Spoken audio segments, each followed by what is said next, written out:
MD यूनानी doctor Ismail Sheikh sir.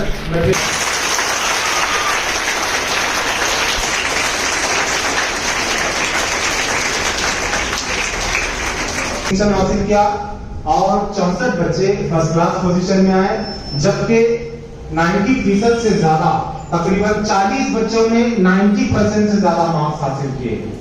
और इन नतायज में हमारे स्कूल की टॉपर रही थी रजबरे इरम मोहम्मद साजिद, जिन्होंने 95.40 मार्क्स हासिल किए।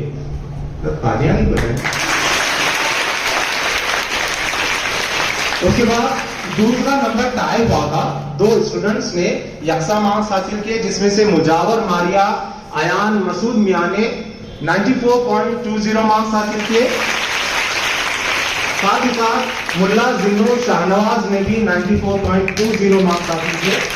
तो मुश्तरका तौर पर ये दोनों बच्चियां जो है सेकंड नंबर पे रही हमारे मदरसे में, और तीसरे मकाम के हकदार रही इनामदार उम्मे कुलसुम इरफान, जिन्होंने 84% मार्क्स हासिल किए।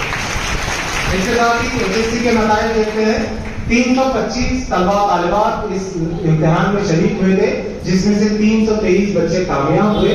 डिस्टिंक्शन 153 बच्चे, फर्स्ट क्लास 168 और 90% मार्क्स से ज्यादा 3 बच्चों ने मार्क्स हासिल किया। अब 90 जो है